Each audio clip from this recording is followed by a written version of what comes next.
verso 35 de Marcos, capítulo 5.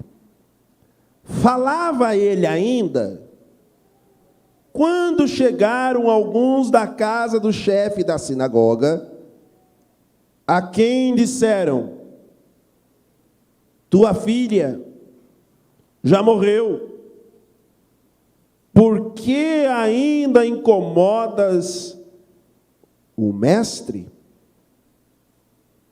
Mas Jesus,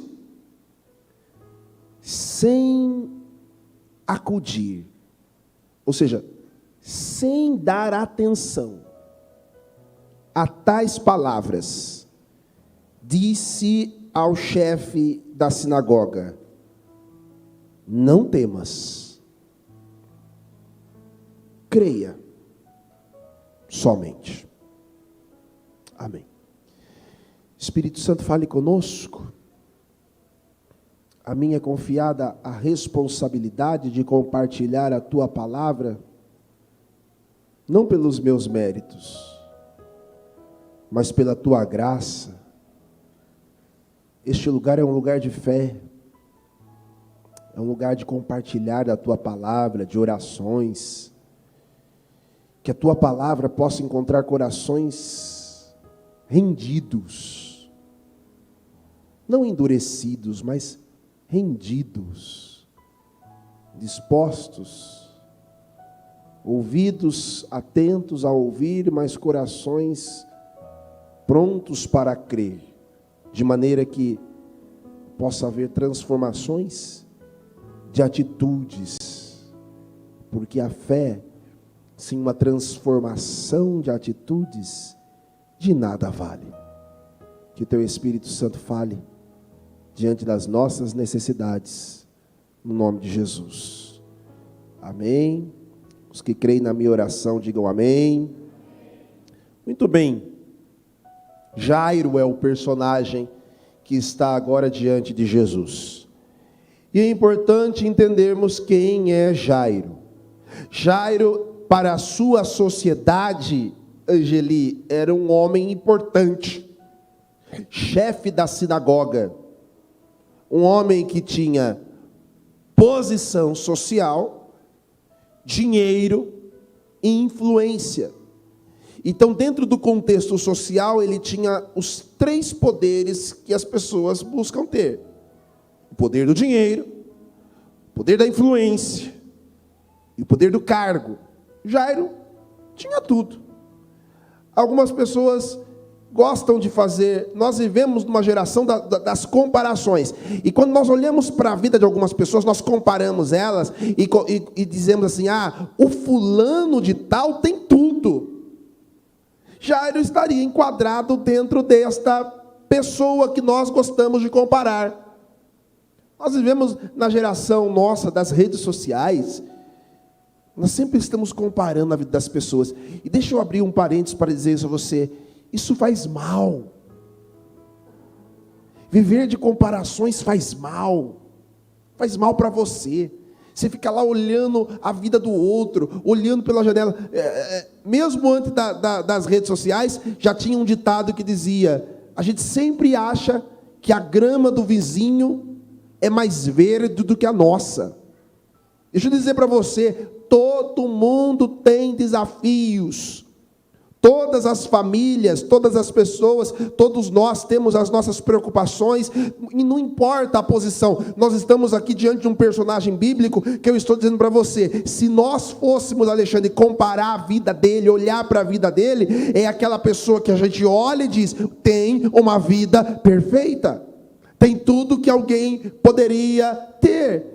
Mas o que faz este homem agora sair desesperadamente atrás de um profeta que está surgindo? Jesus. Jesus ainda era um profeta para os judeus. Ele está surgindo com poder e com milagres. E Jesus está pregando o evangelho, e de repente este homem importante, conhecido, com posição social, com dinheiro e com influência, está atrás de Jesus. E Jesus, irmãos, durante todo o ministério de Jesus, nós vemos que Jesus nos ensinou, o cristianismo nos ensina isso. Jesus não faz distinção de ricos e pobres, de brancos e negros. Não, ele atendia a todos. A todos. E por isso era muitas vezes questionado pelos religiosos. Os religiosos chamavam Jesus de glutão e beberrão, porque Jesus estava nas festas, porque Jesus frequentava lugares, porque Jesus vai à casa de um homem chamado Zaqueu, um publicano, cobrador de impostos, mas Jesus também andava com os leprosos, com as prostitutas, ele atendia a todos. E ele dizia: eu não vim para os sãos, eu vim para os doentes, porque os doentes é quem necessitam de médicos, eu vim para trazer cura àqueles que precisam. Jairo, por mais que estivesse numa posição invejada por muitos, também tinha problemas. Então, eu quero trazer essa observação a vocês. Nós precisamos romper a barreira das comparações. As comparações têm adoecido muitas pessoas. Esposas que comparam os seus maridos com os outros. E às vezes joga na cara do marido: porque é o marido da fulana. Você não mora com ele, você não sabe quem ele é de verdade. E vice-versa. Maridos que comparam a sua esposa com outras. Porque a mulher do meu amigo, você não casou com ela. Pare de comparar, de viver de comparações. Isso está adoecendo a nossa sociedade. Pessoas estão entrando em depressão por conta disso. Você fica lá no Instagram: porque eu quero ter a vida do fulano. E maioria das coisas que estão na internet não são verdadeiras, não são a realidade. Ninguém posta uma foto do prato quando tem arroz, feijão e ovo. Você posta a foto, né, Murilão? Quando tá churrascando lá, picanha. Quando tem o ovo frito, não posta. Tá aqui hoje, ovão. Zoião estralando assim. Não mostra. Mas nem todo dia tem picanha. Não é, Clóvis? Não é, pastor Adriano? Nem todo dia são flores. E na vida de todo mundo, na vida de Jairo, as pessoas podiam olhar e dizer: é perfeita a vida dele, mas agora ele está vivenciando algo que o dinheiro não podia resolver, que sua influência não podia resolver, que o seu cargo na sinagoga de chefe não podia resolver. O que está vivendo Jairo? A doença da sua filha. Nada podia resolver. Ele poderia ter dinheiro ali para levá-la, vamos contextualizar nos nossos dias, e interná-la lá no Sírio-Libanês. Qual a diferença? Ia morrer no Sírio-Libanês do mesmo jeito. É uma morte mais chique, né? Melhor morrer no Sírio-Libanês do que na UPA da Vila Cristina, né? Né? A única diferença é essa. Jairo está vivenciando algo que sua posição não podia resolver. E ele vai buscar Jesus. Ele vai atrás de Jesus. Por que é que Jairo vai atrás de Jesus? Porque chegou a Jairo uma notícia boa. Qual a notícia que chegou para Jairo sobre Jesus? Eu ouvi falar de um profeta. Tem um profeta novo em Jerusalém, que diz que cura os enfermos, que expulsa os demônios, que anda sobre as águas. Tem um profeta em Jerusalém, que quando ele ora, até os mortos levantam. Tem um profeta, eu ouvi dizer aí, que até água em vinho o homem transforma. Então, quando Jairo, diante de todos os seus recursos, sua posição, suas questões pessoais não pode resolver, ele ouve as boas notícias acerca de Jesus. E as boas notícias que chegam no coração, aos ouvidos de Jairo, faz com que ele vá atrás de Jesus, para também buscar uma boa notícia para a sua vida, para a sua filha, para a sua casa. porque a notícia que os médicos trouxeram era negativa. Não tem cura, não tem solução. Talvez você esteja também com esta notícia ruim, que o médico disse: olha, não tem cura, não tem tratamento, não tem jeito, não tem como fazer. Talvez a notícia que chegou seja essa, desesperadora, mas eu venho da parte do Espírito Santo trazer uma boa notícia. O meu e o seu Jesus, Ele pode todas as coisas, e agindo Ele, ninguém pode impedir. Quem crê nesta palavra, glorifique ao Senhor por ela, porque Deus pode agir. É a boa notícia. Só que, apesar de Jairo estar indo atrás de uma boa notícia, no meio do caminho, Patrícia, tem um mensageiro da notícia ruim. Sempre vai ter mensageiros de más notícias. Jairo chega até Jesus, pastor Adriana, pastor Roberto, mas no meio do caminho, alguém chega e dá uma notícia para ele, e para Jesus também. Jesus já está indo para a casa do Jairo. A boa notícia já está indo, mas a notícia ruim tenta parar. E alguém diz, chega a ele e diz: o texto diz isso: por que você incomoda ainda o mestre? Sua filha já morreu. E a pergunta que se segue é essa: como você reage diante de uma notícia ruim? Como reagir? Você está buscando uma boa notícia, você está buscando algo bom para você, para sua casa, mas de repente chega uma notícia ruim. E é impossível evitar que as notícias ruins cheguem. Eu já disse isso aqui na minha introdução com vocês. As notícias ruins correm, as pessoas gostam de propagar as notícias ruins. Elas gostam.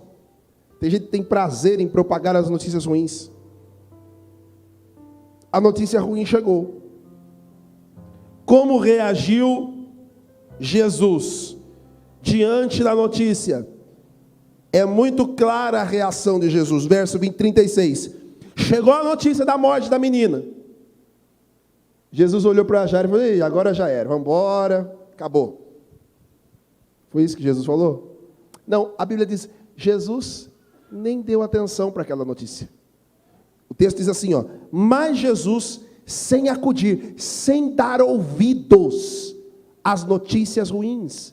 Nós precisamos aprender a fechar os nossos ouvidos para as notícias ruins. Porque quando nós damos muito, eu vou usar um termo mais comum aqui com vocês, damos muito ibope para notícias ruins, nós paramos os nossos projetos, nós paramos a nossa vida, nós paramos os nossos sonhos, nós paramos aquilo que nós estamos desejando realizar, porque ouvimos falar das notícias ruins chegaram. Quantas notícias ruins já chegaram na minha vida, na sua vida? É impossível que nós venhamos impedir que o mensageiro da notícia ruim chegue, mas a reação é nossa. Como nós vamos reagir? Jesus falou: não vamos dar ouvidos para essa notícia ruim, não. Jesus continuou caminhando com Jairo para a casa dele, mesmo com a notícia da morte da filha. Jesus não mudou o trajeto, Jesus não mudou os planos. Deixa eu dizer a você, pode ser que nesses próximos 6 meses cheguem notícias ruins, cheguem notícias desesperadoras, chegue notícia lá, vai ter um corte na empresa, continua trabalhando, faz sua parte.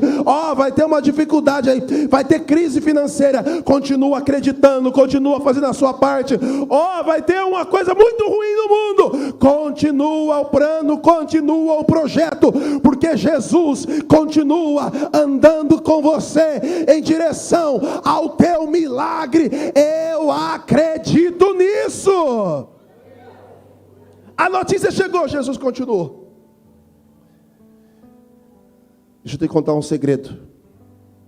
Não deixe as notícias ruins abalar você. Você sabe que o psicológico é muito forte, né? A pessoa que não está preparada para uma notícia de uma doença, por exemplo, ninguém está, irmão. Mas eu digo a preparação espiritual mesmo. A medicina, os próprios médicos comprovam isso. A pessoa que recebe um diagnóstico médico, é uma notícia ruim, ela pega aquele exame, ela tem duas opções. Dizer, eu vou morrer. E começar a definhar na mesma hora. Ah, mas é um câncer. Ah, mas é uma doença grave. Ela pega aquela notícia, aquele diagnóstico e diz, eu vou morrer. Ou ela pode pegar aquele diagnóstico e dizer, eu vou lutar. E Deus vai me dar a cura. A pessoa pode pegar com fé aquela situação e dizer, é uma oportunidade que Deus está me dando de viver um milagre. Percebe a diferença? A mesma notícia ruim pode bater na casa de pessoas diferentes. E a atitude vai determinar o final, o resultado. A pergunta é essa. Vou repetir. É impossível evitar que a notícia ruim chegue. Mas a reação diante das notícias ruins, quem determina é você. Jairo, diante daquela notícia ruim, ele não largou a mão de Jesus. Ah, Jesus nem precisa ir mais. Ele continuou, não, continua. A notícia é ruim, não é a notícia que eu esperava, mas vamos continuar. Vamos continuar. Quando nós recebemos uma notícia ruim, dois sentimentos podem ser gerados dentro do nosso coração. O primeiro, Fran, é de se inconformar. O que é o sentimento do inconformismo? É a pessoa que não aceita. Eu não vou morrer nisso aqui. Eu morro lutando, mas eu não vou me entregar. Jairo, lembra de quem é Jairo.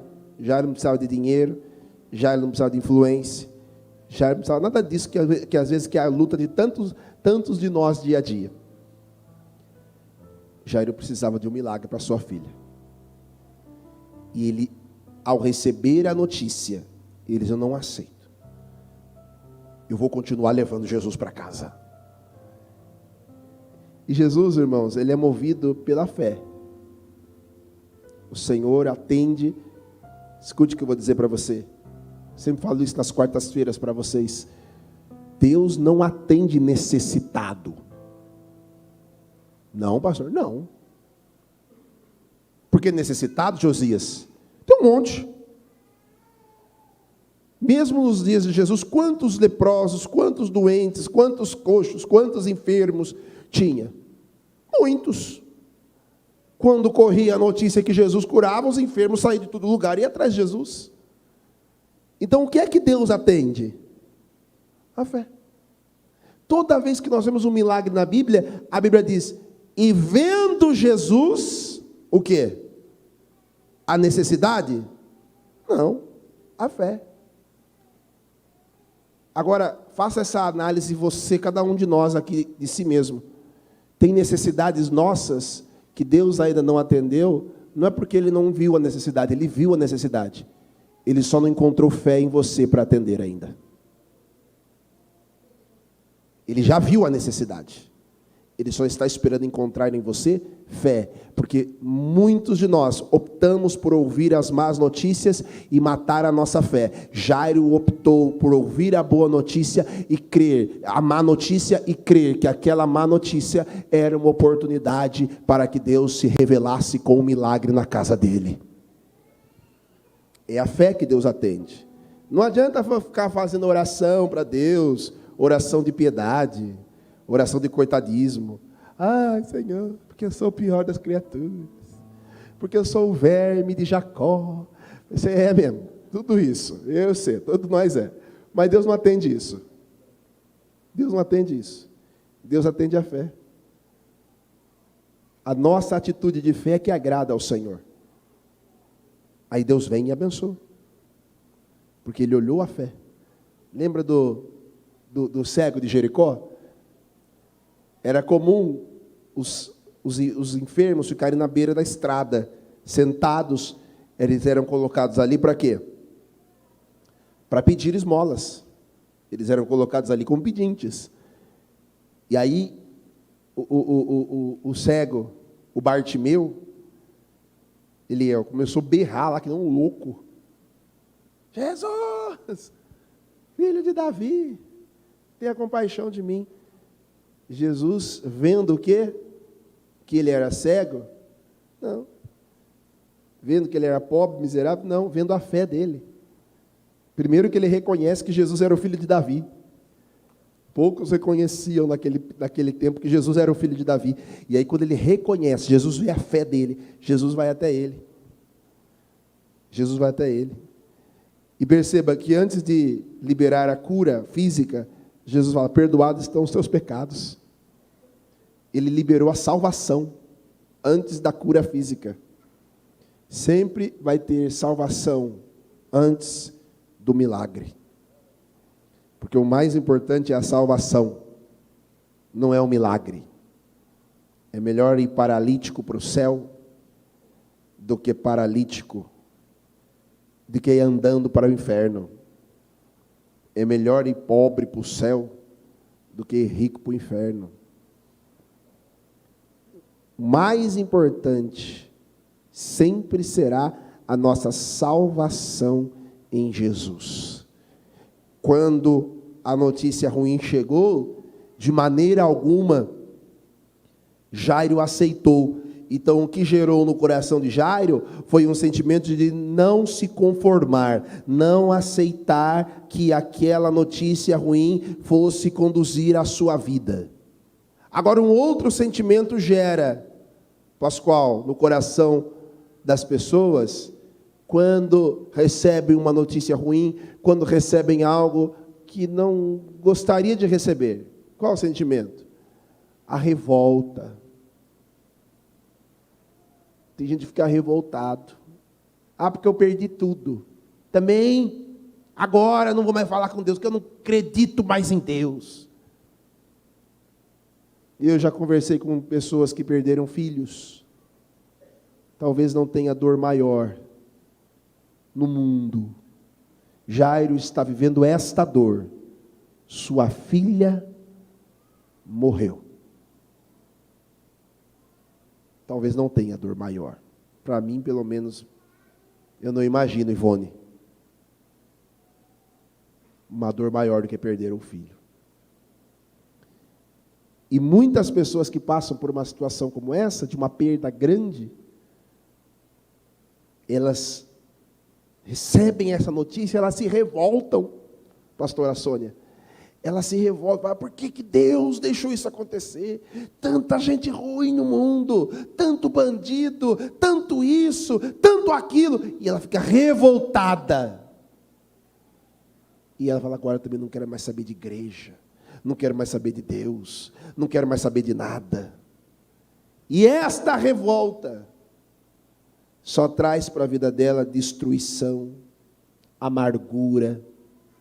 Essa pessoa revoltada, ela se torna uma pessoa amarga, infeliz, solitária, porque ela se isola de todo mundo, porque ela está vivendo uma notícia ruim, uma dor. Quando, na verdade, Deus permite muitas dores na nossa vida, para que nós venhamos crescer, amadurecer, desenvolver a nossa fé e, acima de tudo, a nossa dependência do Criador. Nós aprendemos a confiar nele no momento da dor. Jairo perde a filha e ele olha para tudo que ele era, sua posição, seu dinheiro, sua influência. E quando perde, quando a notícia da morte da filha chega, ele entende, eu não sou nada. Eu achava que eu era alguma coisa, mas eu não sou nada. Porque se eu não tiver a presença de Deus, o Deus Criador dos céus e da terra na minha vida, eu não vou conseguir lidar com as notícias ruins. São inevitáveis. A pergunta é essa: como é que você está reagindo? Não aceitando e continuando servindo a Deus, crendo em Deus, ou se revoltando? Se ficando revoltadinho, ficando aquele adolescente, sabe, adolescente revoltado? Alguém já passou por essa fase, ou tem filhos adolescentes nessa fase, da revolta? Ah, quero ir embora de casa. Vai, pode ir. Os meus agora estão na fase lá, quando a gente fala não para eles, ele olha e fala assim, o Ria, agora está na fase do Ria, eu não gosto mais de você. Eu falo, mudou o que na minha vida, filho? Azar seu. Eu sou o teu protetor. Eu sou o teu provedor. Se você não gosta mais de mim, quem perde é você. Eu não perco nada. Nada, nem muda uma vírgula na minha vida. O Joaquim já passou por essa fase. Todos eles passam. Eu só gosto da mamãe agora. Ah, ótimo, vá com a mamãe. Tô nem aí. Agora, a mamãe não aguenta, né? Quando vai pro lado dela, ela fala assim, não gosto. Porque a criança, irmãos, ela sabe jogar com o seu psicológico. Se você for muito lerdo, muito mole, ela dobra você assim em 3 e põe você no bolso. Ela sabe jogar com o seu psicológico. Aí com a mamãe funciona. Ah, eu não gosto mais de você, mamãe, só gosto do papai. Ah, não, filhinha. Comigo não. Comigo não. Fizeram que nascer 3 vezes para dobrar eu primeiro. Porque é natural isso. É instintivo. Nós precisamos aprender a desenvolver essa dependência do pai, entender que é o pai, é ele, independente. A revolta da criança tira ela da casa do pai, da proteção. Quantos crentes eu conheço que ficou revoltadinho por uma ou outra situação dentro da igreja? Ah, porque eu não gostei que o pastor falou isso. Ah, porque eu não gostei da fulano. Ah, porque eu não gostei que o pastor falou muito de dinheiro. Ah, porque eu não gostei disso, daquilo. Aí fica revoltadinho.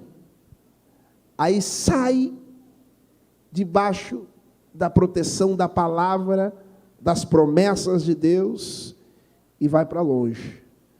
Sabe o que vira essa pessoa? Um filho pródigo. E sabe onde acaba o filho pródigo? No chiqueiro com os porcos. Não permita que a revolta tome conta do seu coração. Em nenhum momento, por situação nenhuma. Às vezes, quando esse sentimento chega, Satanás, ele vai tentar implantar esse sentimento em nós. Quando esse sentimento chega, o que você tem que fazer? Buscar a Deus. Dizer, Senhor, não permita que esse sentimento tome meu coração. Que eu seja uma pessoa revoltadinha, não. Pelo contrário. Nas notícias ruins, nós precisamos aprender a amadurecer. Nós não aceitamos ela, mas nós crescemos com ela. Nós crescemos. Nós podemos sair mais fortes quando as notícias ruins chegam, quando as coisas ruins batem à nossa porta, nós podemos nos fortalecer, porque a partir deste momento, nós sabemos que não devemos confiar tão somente na nossa influência, no nosso trabalho, daquilo que temos. Porque eu vou lembrar novamente, Jairo tinha, aos olhos humanos, tudo.